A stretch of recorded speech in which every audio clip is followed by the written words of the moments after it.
Ito po ang menu natin ngayon. Yan guys, ang ating ulam ngayon.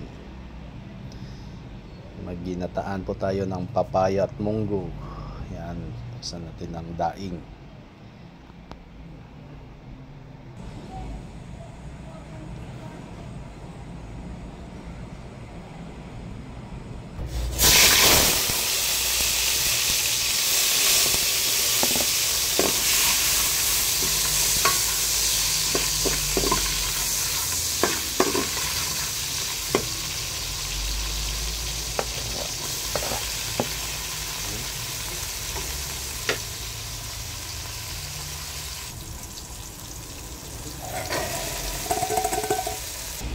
Guys, ilagay na po natin yung papaya. Guys, ilagay na po natin yung salay or tanglad sa Bisaya. Tapos yung pangalawang gata, ilalagay na po natin. Ayan. Tapos lakas-lakasan natin yung apoy. Guys, lagyan natin ng konting asin muna. Ayan. Baka alat kasi daing ang ilalagay natin panghalo. Tapos lagyan din natin ng pamintang durog.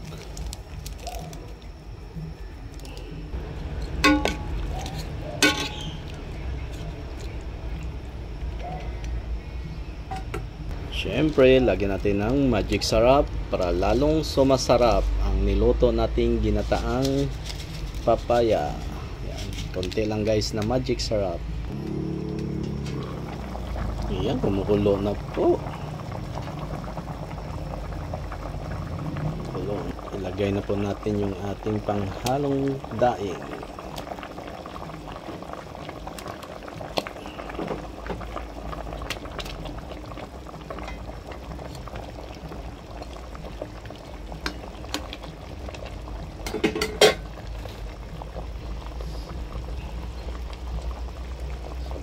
Yung sili.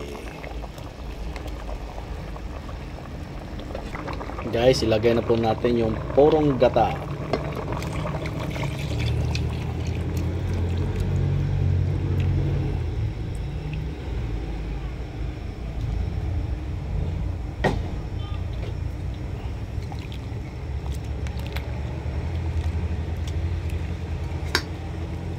Simpleng ulam po guys, pero masustansya po to.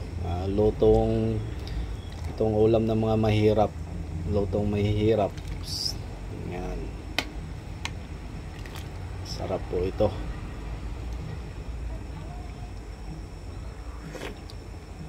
Ang sarap, manamis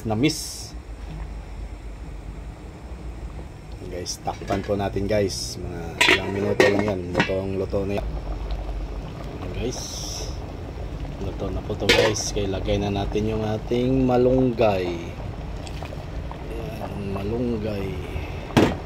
malunggay ng kapitbahay.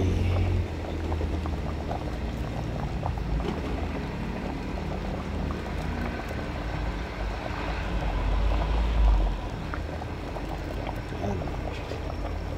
Sa lahat po nanonood ng video ko, sa mga vlog ko, maraming salamat po sa inyo mga guys, mga idol. Thank you so much po. God bless po sa inyo guys. Sana po wag po kayong magsawa panoorin yung mga video ko. God bless po sa inyo mga idol.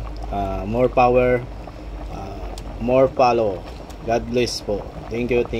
Luto na po ang ating ulam. God bless. And guys, luto na po. Follow for more. God bless. Yes.